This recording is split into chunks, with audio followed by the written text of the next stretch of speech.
La mañana del 15 de marzo de 2011 amaneció como cualquier otra en el barrio de Santa María La Ribera, en la Ciudad de México. Las calles estrechas comenzaban a llenarse de vida mientras los vendedores ambulantes preparaban sus puestos y el aroma del café recién hecho se mezclaba con el ruido de los camiones y el bullicio de la gente que se apresuraba hacia el metro. En la panadería El Molino de Oro, ubicada en la esquina de Naranjo y Sabino, Roberto Márquez acomodaba las conchas recién horneadas en el mostrador, mientras su hija Sofía, de solo 8 años, jugaba con su muñeca en una silla junto al registro. Sofía era una niña de cabello castaño oscuro que le llegaba hasta los hombros, con ojos color miel que brillaban cuando sonreía. Ese día llevaba puesto su suéter rosa favorito con un gatito bordado en el frente y unos jeans desgastados. Era una niña alegre que solía acompañar a su padre los sábados por la mañana a la panadería familiar que había pertenecido a los Márquez por 3 generaciones. Roberto, un hombre fornido de 42 años con manos curtidas por años de amasar pan, adoraba esos momentos con su hija. Desde que su esposa, Patricia, había muerto de cáncer 2 años atrás, Sofía se había convertido en su única razón para seguir adelante. Antes de continuar con esta historia, me gustaría pedirte que si estás disfrutando este relato, te suscribas al canal y nos cuentes en los comentarios desde dónde nos estás viendo. Tu apoyo nos ayuda a seguir trayendo historias que merecen ser contadas. Aquella mañana, cerca de las 10:30, la panadería estaba particularmente llena. Era día de quincena y los clientes hacían fila para comprar pan dulce y bolillos calientes. Roberto atendía a una señora mayor que se quejaba del precio de las donas cuando escuchó la campanilla de la puerta sonar repetidamente. Un grupo de turistas españoles entró hablando en voz alta, preguntando por el baño y pidiendo direcciones hacia el Museo del Chopo. En medio de la confusión, Roberto volteó hacia donde había dejado a Sofía apenas 5 minutos antes. La silla estaba vacía. La muñeca de trapo que su madre le había regalado antes de morir yacía en el piso. Roberto sintió cómo se le revolvía el estómago. Dejó a la clienta a medio atender y corrió hacia el pequeño baño que estaba en la parte trasera de la panadería. Tocó la puerta con fuerza, gritando el nombre de su hija. Nada. Abrió de golpe y encontró el espacio vacío. Regresó corriendo al área principal, empujando a los clientes confundidos, y salió a la calle gritando el nombre de Sofía a pleno pulmón. Los comerciantes vecinos voltearon alarmados. La dueña de la mercería de al lado, doña Carmela, le preguntó qué pasaba mientras Roberto corría de un lado a otro de la cuadra, asomándose entre los autos estacionados y los puestos de frutas. Nadie la había visto salir. Roberto regresó a la panadería con el corazón desbocado.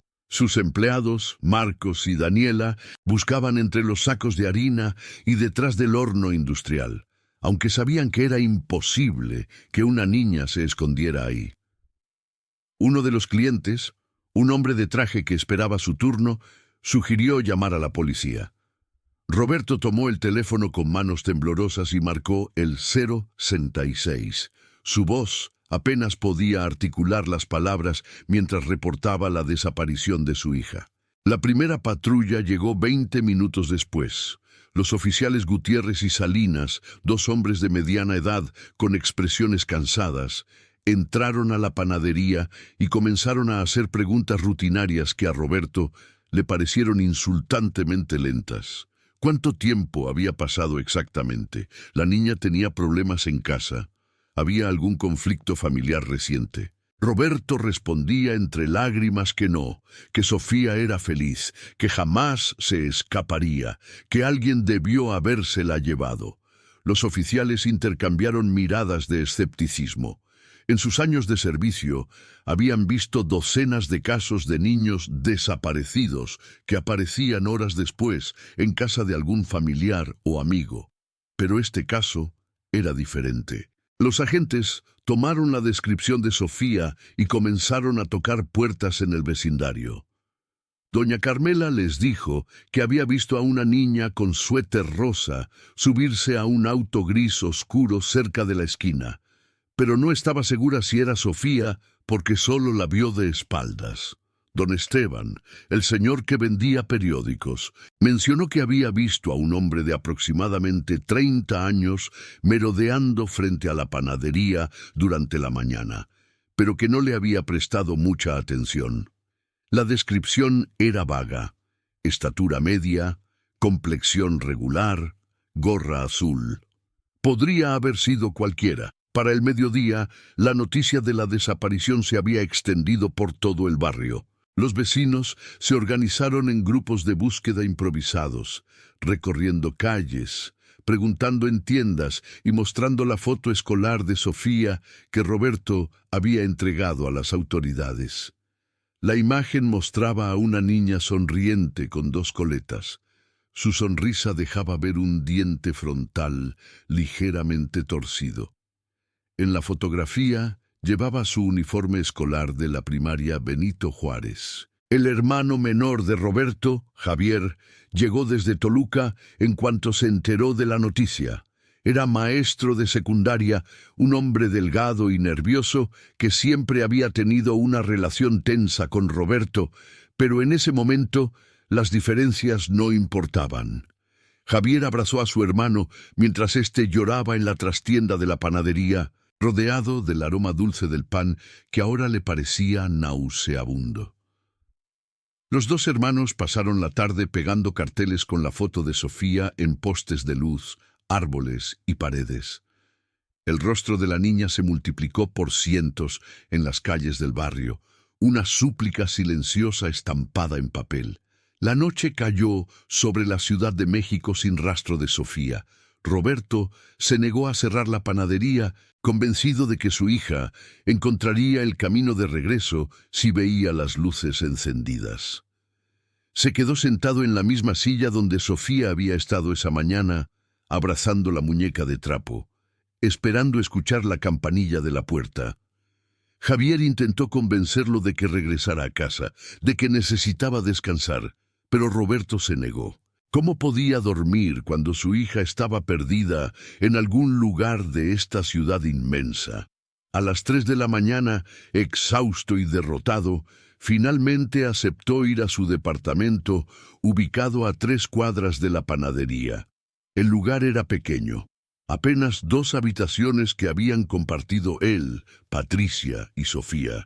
Las paredes estaban decoradas con dibujos que Sofía había hecho en la escuela. Flores de colores brillantes, una familia de palitos sonriendo bajo un sol amarillo, un gato que se parecía más a un perro. Roberto entró a la habitación de su hija y se derrumbó en la cama que aún conservaba el aroma de su champú de manzanilla. Los días siguientes se convirtieron en una pesadilla burocrática.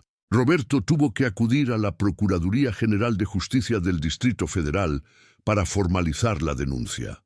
Ahí lo atendió la agente del Ministerio Público, Leticia Vargas, una mujer seria de unos 50 años que había manejado decenas de casos de menores desaparecidos. Le explicó que las primeras 72 horas eran críticas, pero que ya habían pasado. Roberto sintió cómo se le desplomaba el alma. La agente Vargas le hizo llenar formularios interminables.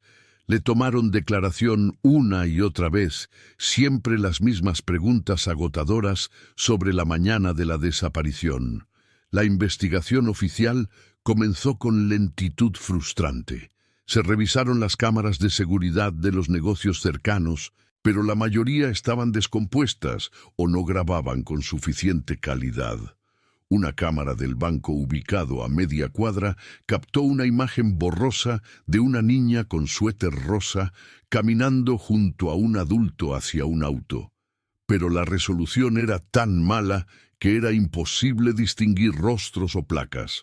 Los peritos declararon que la imagen era insuficiente para identificar sospechosos. La teoría oficial inicial fue que Sofía había sido víctima de una red de trata de personas que operaba en la zona.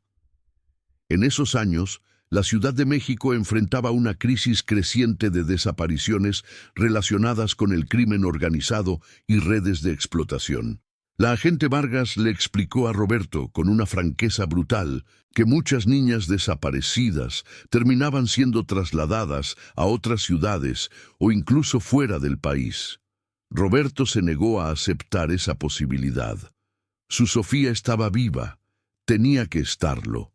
Javier se quedó en la Ciudad de México durante un mes, ayudando a su hermano con las búsquedas y ocupándose de mantener abierta la panadería. Pero eventualmente tuvo que regresar a Toluca, a su trabajo y su propia familia. Antes de irse, le dijo a Roberto algo que éste jamás olvidaría. No puedes dejar que esto te destruya. Sofía querría que siguieras adelante. Roberto no respondió. ¿Cómo seguir adelante cuando la mitad de tu mundo había desaparecido? Los medios de comunicación cubrieron brevemente el caso. Durante una semana, la foto de Sofía apareció en los noticieros locales y en algunos periódicos. Se organizó una marcha en el Zócalo junto con otras familias de personas desaparecidas. Roberto caminó entre cientos de personas que portaban fotografías de sus seres queridos, todos unidos por el mismo dolor incomprensible. Pero como sucede con tantas historias en una ciudad abrumada por la violencia y las desapariciones, el caso de Sofía Márquez fue eventualmente desplazado por nuevas tragedias. El primer año fue el más difícil. Roberto mantenía la habitación de Sofía exactamente como ella la había dejado. Sus libros de cuentos apilados junto a la cama, su mochila escolar colgando en la silla, su ropa doblada en el pequeño armario. Cada cumpleaños de Sofía, el 12 de junio, Roberto compraba un pastel y lo dejaba en la mesa, esperando inútilmente que ella regresara para apagar las velas. Los vecinos lo miraban con una mezcla de compasión y preocupación. Algunos sugerían que buscara ayuda psicológica, que necesitaba aceptar la realidad. Pero para Roberto, aceptar significaba rendirse. Y rendirse era traicionar a su hija. La panadería se mantuvo abierta por pura inercia. Roberto continuaba horneando pan cada madrugada, sus manos realizando movimientos automáticos que había aprendido de su padre. Pero ya no había alegría en el trabajo. Marcos y Daniela hacían lo posible por mantener el negocio a flote, encargándose de los clientes mientras Roberto pasaba horas mirando por la ventana, como si esperar con suficiente intensidad pudiera hacer que Sofía apareciera doblando la esquina. Durante esos primeros años, Roberto siguió cada pista, por más descabellada que pareciera.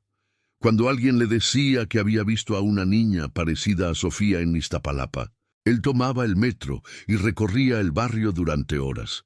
Cuando recibió una llamada anónima diciendo que habían visto a Sofía en Guadalajara, gastó sus ahorros en boletos de autobús y pasó una semana buscando en esa ciudad. Todas las pistas terminaron siendo falsas alarmas o crueles engaños. Hubo quienes intentaron extorsionarlo, pidiéndole dinero a cambio de información sobre el paradero de su hija. Roberto pagó en 2 ocasiones antes de que la agente Vargas le advirtiera que estaba siendo estafado. Los años pasaron con una lentitud dolorosa. 2 años, 3 años, 5 años.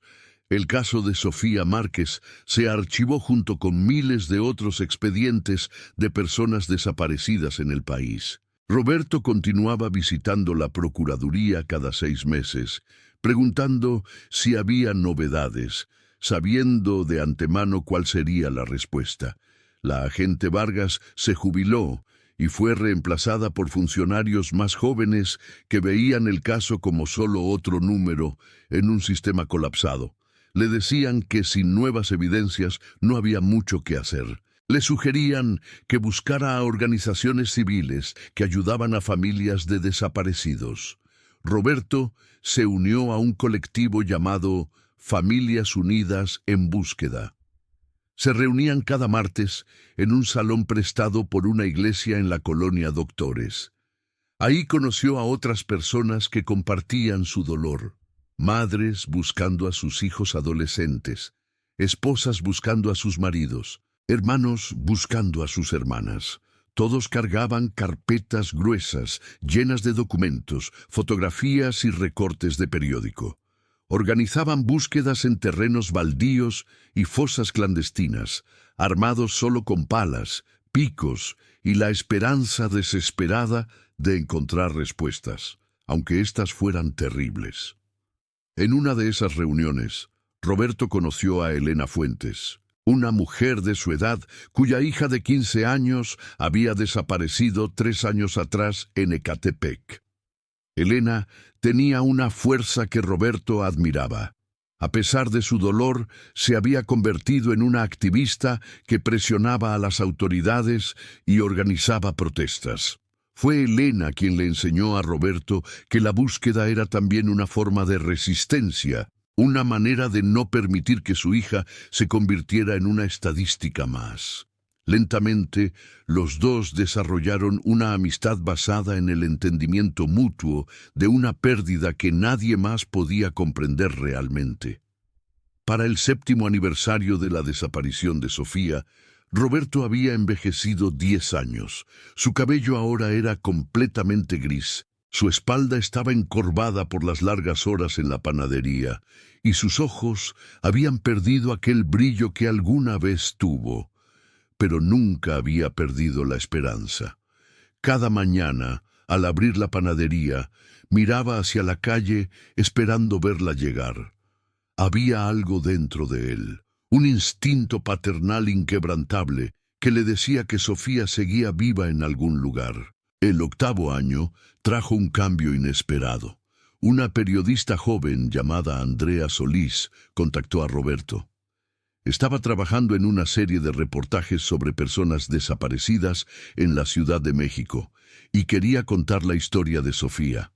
Al principio Roberto fue reacio, cansado de cómo los medios trataban estas tragedias como entretenimiento sensacionalista. Pero Andrea era diferente. Había perdido a su propio primo en circunstancias similares años atrás y entendía el dolor desde adentro. Pasó semanas entrevistando a Roberto, revisando documentos, hablando con vecinos y ex-investigadores. El reportaje se publicó en un periódico de circulación nacional y se volvió viral en redes sociales. La historia de Roberto y Sofía conmovió a miles de personas. La foto de la niña sonriente con su muñeca de trapo fue compartida decenas de miles de veces. Nuevamente, las propinas comenzaron a llegar, aunque la mayoría resultaron ser de personas bien intencionadas, pero con información incorrecta. Roberto agradeció la atención renovada, pero una parte de él ya no creía que las cosas pudieran cambiar. Había aprendido que en un país con más de 100.000 personas desaparecidas, los milagros eran escasos. El 9º año fue particularmente difícil. Roberto sufrió un infarto menor que lo mantuvo hospitalizado durante una semana. Los doctores le dijeron que el estrés crónico estaba destruyendo su salud, que necesitaba encontrar una manera de manejar su dolor o no llegaría a ver el 10º aniversario de la desaparición de su hija. Elena lo visitaba en el hospital, trayéndole comida casera y obligándolo a hablar sobre cosas que no fueran la búsqueda. Películas viejas, recetas de pan, recuerdos de la infancia. Lentamente, Roberto comenzó a darse cuenta de que no estaba completamente solo, que había personas que se preocupaban por él. Cuando finalmente recibió el alta médica, Roberto tomó una decisión. Vendería la panadería. El lugar que alguna vez había sido símbolo de tradición familiar, ahora era solo un recordatorio constante de aquel terrible día. Un empresario del barrio le hizo una oferta justa y Roberto aceptó. Con el dinero, pagó sus deudas médicas y rentó un pequeño departamento en la colonia Roma, lejos de Santa María la Ribera. Necesitaba comenzar de nuevo, aunque la idea le parecía una traición. Elena le aseguró que buscar paz no significaba olvidar a Sofía, que su hija querría que él viviera, no solo que sobreviviera. El 10º año llegó como una marca sombría. El 15 de marzo de 2021, exactamente una década después de la desaparición de Sofía, Roberto despertó en su nuevo departamento sintiendo un peso aplastante en el pecho. Había planeado hacer algo especial ese día, quizás organizar una misa conmemorativa o una vigilia, pero cuando llegó el momento no tuvo fuerzas. Se quedó en casa mirando álbumes de fotos viejas. Sofía como bebé en los brazos de Patricia, Sofía en su primer día de escuela, Sofía ayudándolo a decorar galletas navideñas. En cada imagen, su sonrisa iluminaba el mundo. Elena pasó por su departamento esa tarde, trayendo tamales y café. No hablaron mucho. A veces las palabras eran innecesarias. Se sentaron juntos en el pequeño balcón, mirando el tráfico de la avenida Insurgentes, dos almas rotas, intentando mantener encendida una llama de esperanza que el tiempo había reducido a un tenue parpadeo. Los meses siguientes a ese aniversario fueron extrañamente tranquilos. Roberto había aceptado un trabajo de medio tiempo en una biblioteca comunitaria, catalogando libros y ayudando a los niños del barrio con sus tareas. Era un cambio radical de la panadería, pero encontraba cierto consuelo en la rutina silenciosa, rodeado de historias de otros mundos y otras vidas. En las noches asistía a las reuniones del colectivo, aunque ya no con la urgencia frenética de antes. Había aprendido que la búsqueda era una maratón, no un sprint, y que preservar su propia salud mental era necesario si quería seguir honrando la memoria de su hija. Fue en septiembre de ese mismo año cuando sucedió algo que cambiaría todo.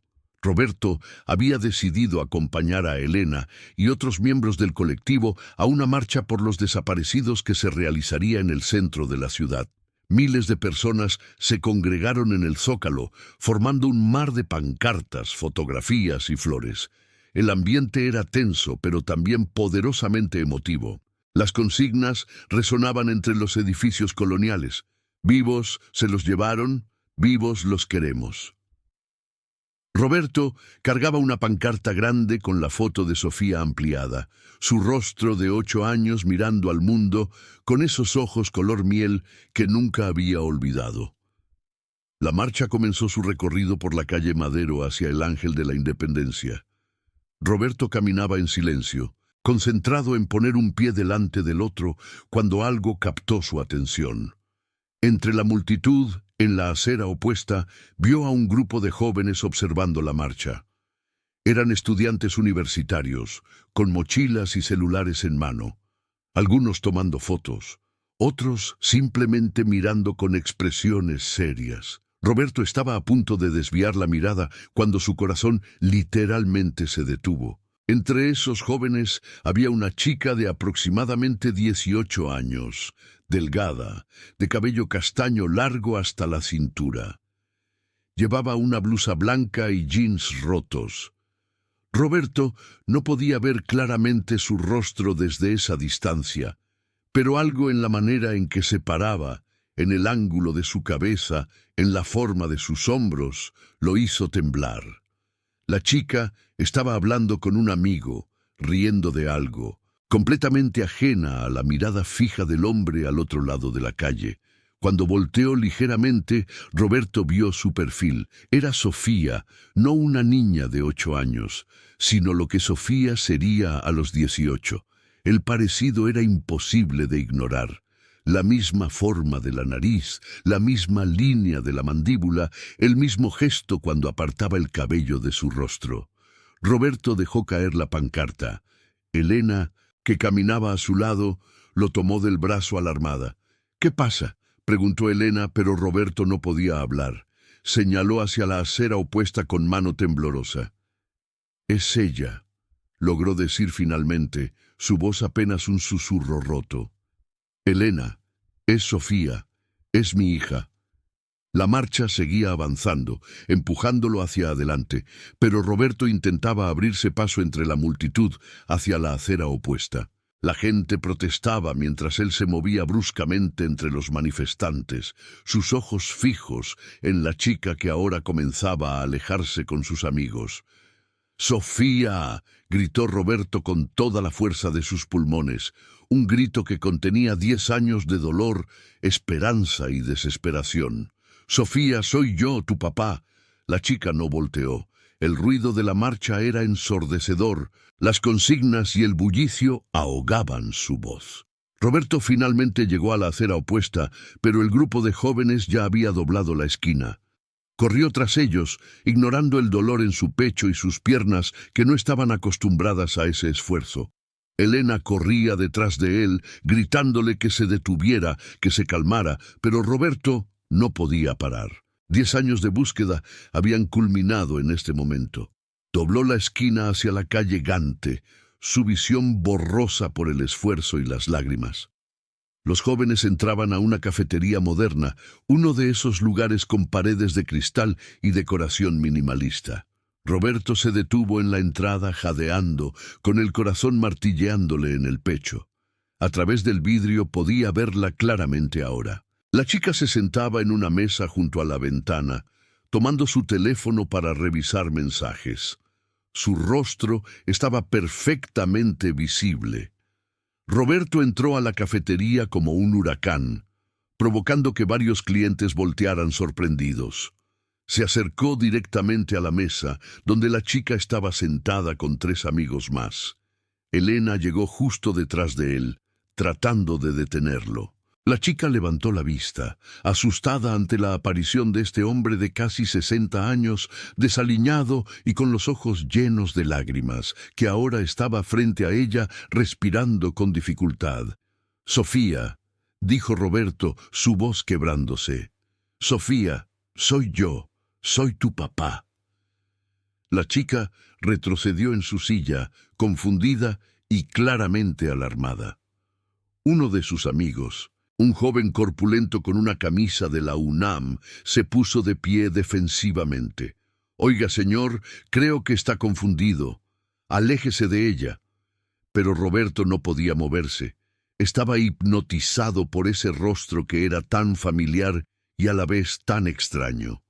«Tu cumpleaños es el 12 de junio», continuó Roberto, desesperado por hacerla recordar. «Tu mamá se llamaba Patricia. Tenías una muñeca de trapo que tu mamá te regaló antes de morir. Desapareciste de la panadería hace 10 años, en Santa María la Ribera. Tenías 8 años. Llevabas puesto un suéter rosa con un gatito bordado». La chica lo miraba con una mezcla de miedo y confusión. Elena finalmente logró tomar a Roberto del brazo, tirando de él suavemente. «Roberto, por favor, cálmate. Estás asustando a esta chica». Pero en ese momento algo cambió en la expresión de la joven. Un destello de reconocimiento cruzó por sus ojos, tan breve que podría haber sido imaginación, pero Roberto lo vio. Yo no me llamo Sofía», dijo la chica finalmente, su voz temblando ligeramente. «Mi nombre es Valeria, Valeria Contreras, y mi padre está aquí en la ciudad. No sé de qué está hablando». Roberto sintió como el mundo se desmoronaba nuevamente bajo sus pies. «No, no puede ser. Por favor, mírame bien. Soy tu papá. La panadería, ¿no recuerdas la panadería? Los sábados por la mañana tú jugabas mientras yo trabajaba. Hacía tu pan favorito, el que tenía forma de cochinito». El amigo de la chica sacó su teléfono. «Voy a llamar a seguridad si no se va ahora mismo». Otros clientes en la cafetería ya estaban observando la escena, algunos también sacando sus teléfonos para grabar.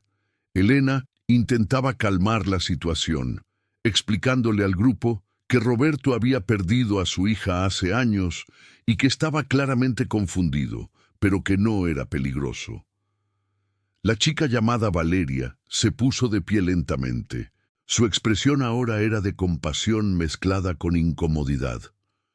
«Señor, de verdad siento mucho por lo que le pasó a su hija, pero yo no soy ella. He vivido toda mi vida en Querétaro con mis padres, Ernesto y Guadalupe Contreras. Estoy aquí en la ciudad solo para estudiar en la universidad. Roberto sacó su cartera con manos temblorosas y extrajo la foto de Sofía que siempre llevaba consigo, la misma imagen que había aparecido en carteles y periódicos durante años. La puso sobre la mesa con delicadeza. «Mira esta foto y dime que no eres tú. Por favor, solo mírala». Valeria tomó la fotografía con cautela. Sus amigos también se acercaron para verla. Roberto observó cómo los ojos de la chica se movían sobre la imagen de la niña de 8 años, con su uniforme escolar y sonrisa torcida. Hubo un silencio tenso. Cuando Valeria levantó la vista, Roberto pudo ver lágrimas formándose en sus ojos. «Se parece a mí», admitió suavemente. «Pero yo no soy esa niña. Lo siento muchísimo». En ese momento, un hombre de aproximadamente 50 años entró apresuradamente a la cafetería. Era alto, bien vestido con pantalones de vestir y camisa azul. Se dirigió directamente a la mesa. «Valeria, tu amiga me llamó diciendo que había un problema». El hombre miró a Roberto con una mezcla de confusión y advertencia. «¿Qué está pasando aquí?» «Papá», dijo Valeria corriendo hacia él. «Este señor cree que soy su hija desaparecida». El hombre, presumiblemente Ernesto Contreras, abrazó protectoramente a Valeria y evaluó la situación con una mirada dura.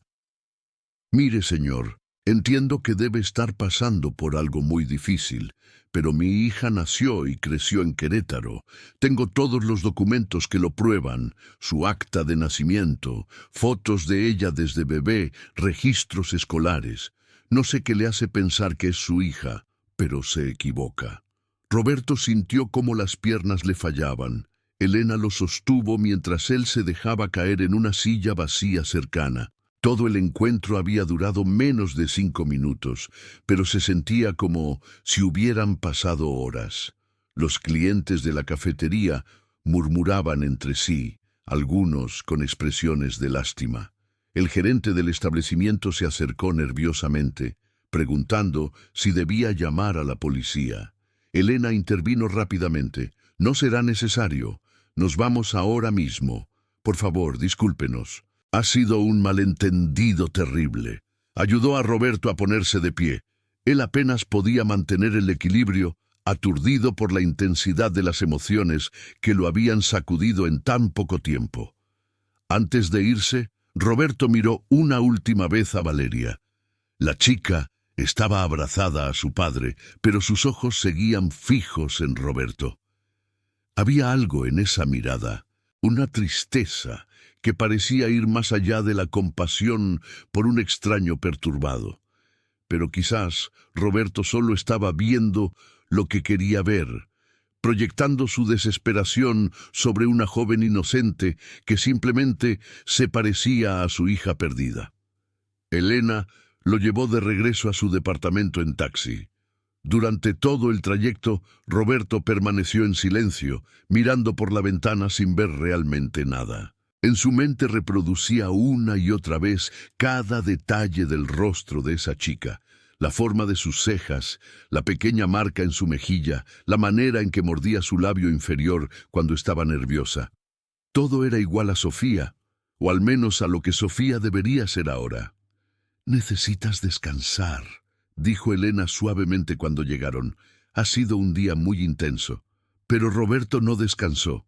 En cuanto Elena se fue, comenzó a buscar frenéticamente en Internet. Escribió Valeria Contreras Querétaro en Google y encontró perfiles en redes sociales. La cuenta de Instagram de la chica era pública. Roberto pasó horas desplazándose por las fotos. Valeria en la playa, Valeria graduándose de la preparatoria, Valeria con amigos en fiestas, Valeria con sus padres en lo que parecían vacaciones familiares. En todas las fotos anteriores se veía feliz, sonriente, rodeada de amor. Pero Roberto notó algo. No había fotos de Valeria antes de los 9 o 10 años. La imagen más antigua era de ella en lo que parecía ser una fiesta de cumpleaños, con un pastel que tenía el número 10. ¿Por qué no había fotos de bebé? ¿Por qué no había imágenes de sus primeros años? La mayoría de los padres llenan los álbumes con fotos de sus hijos pequeños, especialmente en la era digital. Esta observación encendió nuevamente la llama de esperanza en el pecho de Roberto. Quizás no estaba loco, quizás su instinto paternal no lo había traicionado. Tenía que averiguar la verdad, aunque eso significara adentrarse en territorios peligrosos que había tratado de evitar durante años. A la mañana siguiente, Roberto llamó a Andrea Solís, la periodista que había escrito sobre el caso de Sofía años atrás. Le explicó lo que había sucedido el día anterior, esperando que ella pensara que había perdido la cordura, pero Andrea lo escuchó atentamente sin interrumpirlo. «Roberto», dijo finalmente, «sé que esto va a sonar extraño viniendo de mí, pero los parecidos pueden ser solo eso, parecidos. La ciudad está llena de millones de personas. Las probabilidades de encontrar a alguien que se parezca a Sofía son...» «Lo sé», interrumpió Roberto, «lo sé, pero tengo que estar seguro. Necesito investigar a esa familia. Necesito saber si hay algo extraño en su historia. No puedo vivir con la duda». Andrea suspiró. «Está bien. Déjame ver qué puedo averiguar sobre los Contreras de Querétaro. Pero Roberto, prométeme que si resulta ser solo una coincidencia, podrás aceptarlo y seguir adelante. No puedes hacer esto indefinidamente». Roberto prometió, aunque ambos sabían que era una promesa vacía. Durante las siguientes semanas, Andrea utilizó sus contactos periodísticos para investigar discretamente a la familia Contreras. Ernesto Contreras resultó ser un contador exitoso con su propia firma en Querétaro. Su esposa, Guadalupe, era maestra de primaria. Parecían ser una familia respetable, sin antecedentes penales, activos en su comunidad. Habían vivido en la misma casa durante casi 20 años. Pero cuando Andrea solicitó el acta de nacimiento de Valeria, encontró algo curioso.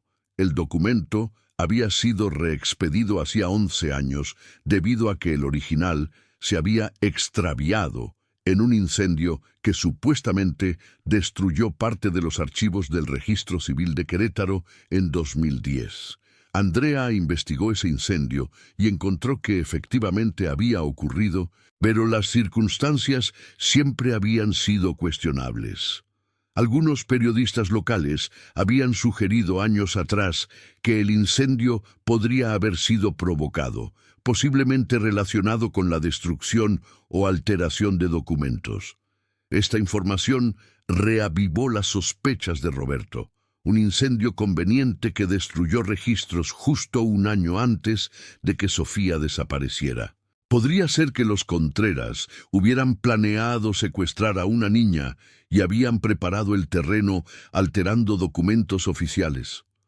Parecía una teoría de conspiración descabellada, pero Roberto había visto suficientes casos en el colectivo de familias desaparecidas para saber que la realidad a veces superaba cualquier ficción.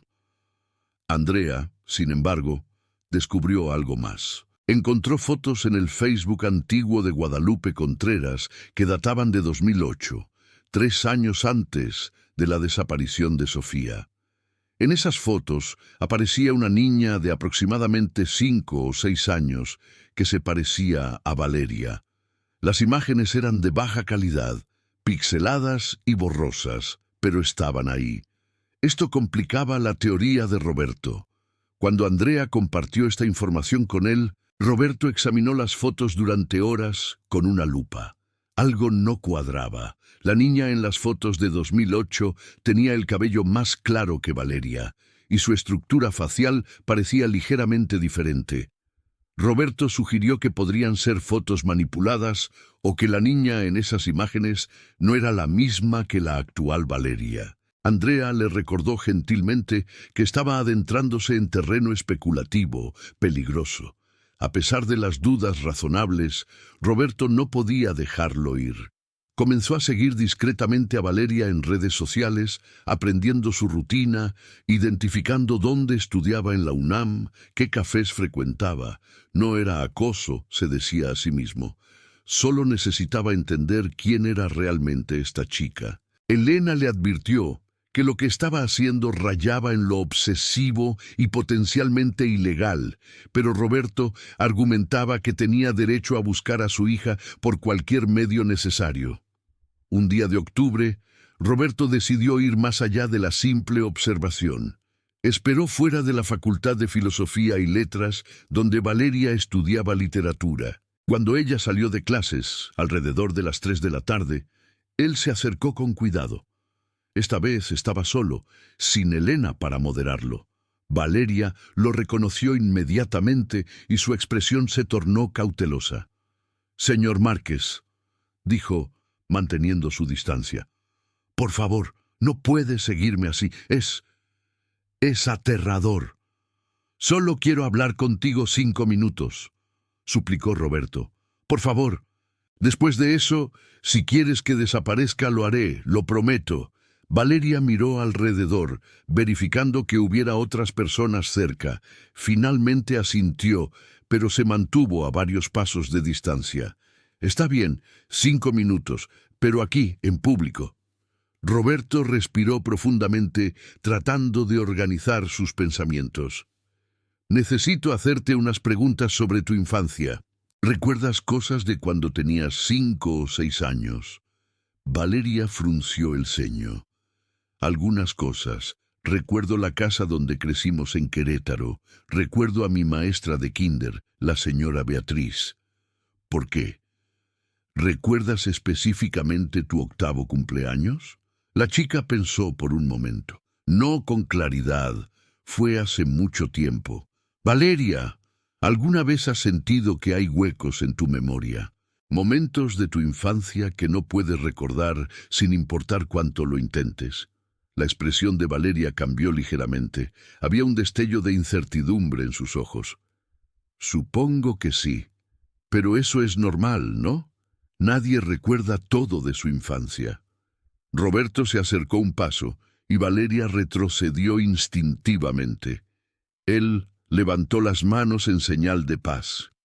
«Te voy a decir algo, y sé que va a sonar absurdo, pero creo que eres mi hija. Creo que fuiste secuestrada hace 10 años y que de alguna manera terminaste con la familia Contreras. No sé cómo sucedió ni por qué, pero cada instinto que tengo me dice que eres Sofía». Valeria lo miró durante un largo momento. Cuando habló, su voz era suave pero firme. «Señor Márquez, entiendo que perdió a su hija y que ha estado buscándola por una década. No puedo ni imaginar ese dolor. Pero yo no soy Sofía. Tengo recuerdos de mi vida, de crecer con mis padres, de mis abuelos en Querétaro. No puedo ser la persona que usted busca solo porque nos parecemos». «¿Has visto fotos tuyas de antes de los 9 años?» preguntó Roberto abruptamente. Valeria parpadeó, confundida por la pregunta. «¿Qué? ¿En tus redes sociales, en los álbumes de tu familia, hay fotos tuyas de cuando eras muy pequeña, de bebé, en tus primeros pasos, tu primer día de escuela?» La chica abrió la boca para responder, pero se detuvo. Una sombra de duda cruzó su rostro. Hubo un incendio. Muchos de nuestros álbumes se perdieron. «¿Qué tan conveniente?», dijo Roberto, su voz temblando. «Un incendio que destruyó evidencia de tus primeros años justo antes de que aparecieras con los Contreras». «No fue antes de que apareciera con ellos», protestó Valeria, ahora claramente molesta. «Son mis padres. Me han criado, me han amado. ¿Cómo se atreve a sugerir que...» «¿Tienes alguna marca de nacimiento?», interrumpió Roberto. Sofía tenía una pequeña marca en forma de luna creciente en su hombro izquierdo, justo aquí. Señaló el lugar en su propio cuerpo. Valeria retrocedió abruptamente. Su expresión ahora era de alarma. «Esto se ha ido demasiado lejos. Voy a llamar a mi padre, y si vuelve a acercarse a mí, llamaré a la policía». Sacó su teléfono y comenzó a alejarse rápidamente. Roberto la vio irse, su corazón palpitando salvajemente. Había notado algo crucial. Valeria no había negado tener la marca de nacimiento, simplemente se había ido. Esta no respuesta alimentó aún más sus sospechas. Esa noche, Roberto recibió una llamada amenazante de Ernesto Contreras. El hombre estaba furioso, acusando a Roberto de acosar a su hija, de perseguirla, de crear teorías delirantes. Amenazó con obtener una orden de restricción si Roberto no se mantenía alejado de Valeria. Roberto intentó explicar sus razones, mencionar las discrepancias que había encontrado, pero Ernesto colgó antes de que pudiera terminar. Elena le hizo una visita de emergencia después de enterarse del incidente. «Roberto, esto tiene que parar. Estás destruyéndote. Y estás asustando a una chica inocente que no tiene nada que ver con lo que le pasó a Sofía». «Pero, ¿y si no es inocente?», argumentó Roberto. «¿Y si esos recuerdos que tiene fueron implantados? He leído sobre casos así, niños que son secuestrados tan pequeños que terminan creyendo que sus captores son sus verdaderos padres. También has leído sobre hombres que se obsesionan tanto con encontrar a sus seres queridos que comienzan a ver conexiones donde no las hay», replicó Elena con tristeza. «Roberto, te aprecio. Has sido como un hermano para mí en estos años. Pero necesitas ayuda profesional. Estás cruzando líneas que no deberías cruzar». Esa conversación fue un punto de quiebre para Roberto. Se dio cuenta de que Elena tenía razón en cierto nivel, pero no podía simplemente ignorar lo que había visto y sentido. Decidió tomar un enfoque diferente. Si no podía acercarse a Valeria directamente, encontraría otra manera de descubrir la verdad. Contrató a un investigador privado, un ex policía llamado Rodolfo Vega, que se había retirado después de 30 años en la fuerza y ahora trabajaba en casos civiles. Roberto le explicó toda la situación, mostrándole las fotos, los documentos que Andrea había conseguido, las discrepancias que había encontrado. Vega escuchó atentamente tomando notas detalladas. «Mire, señor Márquez», dijo Vega finalmente, «voy a ser honesto con usted. La mayoría de esto podría ser solo coincidencia, pero hay algunas cosas aquí que merecen investigarse más a fondo. Ese incendio en el registro civil, por ejemplo. La falta de fotos tempranas. Déjeme hacer algunas averiguaciones discretas. Le advierto que mis servicios no son baratos». Roberto gastó casi todos sus ahorros restantes contratando a Vega. Durante las siguientes semanas, el investigador trabajó metódicamente. Viajó a Querétaro, entrevistó a vecinos de los Contreras, revisó registros públicos, habló con antiguos empleados del registro civil. Roberto esperaba ansiosamente cada actualización, cada pequeño detalle que pudiera acercarlo a la verdad. Vega descubrió varios hechos interesantes. Primero, los Contreras habían tenido problemas para concebir durante años antes de que Valeria apareciera en sus vidas. Habían pasado por múltiples tratamientos de fertilidad sin éxito. Segundo, la adopción de Valeria nunca fue oficialmente registrada. Los Contreras simplemente comenzaron a presentarla como su hija biológica alrededor de 2010 o 2011. Tercero, varios vecinos viejos recordaban vagamente que la niña había aparecido repentinamente en la familia, aunque los Contreras siempre insistieron en que había nacido en un hospital privado en la Ciudad de México durante un período en que vivían temporalmente allá. Pero Vega también encontró evidencia que complicaba las sospechas de Roberto. Había registros médicos de Valeria desde 2011 en adelante, todos bajo el nombre de Valeria Contreras. Había boletas escolares que se remontaban al 2º grado de primaria en Querétaro. Había testimonios de maestros y vecinos que la recordaban como parte de la familia Contreras durante años. Si había habido un secuestro, había sido ejecutado con una sofisticación extraordinaria. La verdad, señor Márquez, concluyó Vega en su informe final, es que no puedo probar que esta chica sea su hija, pero tampoco puedo descartar completamente la posibilidad. Lo que necesitaría es evidencia biológica definitiva, una prueba de ADN. Sin eso, todo lo demás es especulación. Una prueba de ADN, por supuesto. Era la única manera de saber con certeza, pero ¿cómo conseguir que Valeria accediera a hacerse una prueba cuando ya había dejado claro que quería que Roberto se mantuviera alejado? ¿Y si involucraba a las autoridades? Roberto consideró ir a la policía con sus sospechas, pero Vega le advirtió que sin evidencia concreta, las autoridades no podían obligar a nadie a someterse a pruebas de ADN. El caso de la desaparición de Sofía estaba archivado, y las sospechas de un padre desesperado no eran suficientes para reabrirlo. Roberto se encontraba en un callejón sin salida. Pasó diciembre de 2021 en un estado de angustia profunda. Elena intentaba involucrarlo en las actividades navideñas del colectivo, pero él apenas participaba. Andrea lo llamaba ocasionalmente para verificar cómo estaba, preocupada de que hiciera algo drástico. Incluso Javier, su hermano, viajó desde Toluca para pasar unos días con él, alarmado por los reportes de su estado mental. «Tienes que soltar esto», le dijo Javier una noche, mientras cenaban tacos en una fonda cerca del departamento de Roberto. «No por ellos, sino por ti. Si esa chica es Sofía y no quiere ser encontrada, ¿qué vas a hacer? ¿Forzarla a volver a una vida que no recuerda?» Esas palabras golpearon a Roberto como un martillo. ¿Y si Javier tenía razón? ¿Y si Sofía, ahora Valeria, era feliz con la vida que tenía? Tenía el derecho de destrozar esa felicidad basándose en una sospecha. Pero inmediatamente otra voz en su cabeza argumentaba: si había sido secuestrada, tenía derecho a saber la verdad sobre su origen, sobre su verdadera familia, sobre el padre que nunca había dejado de buscarla.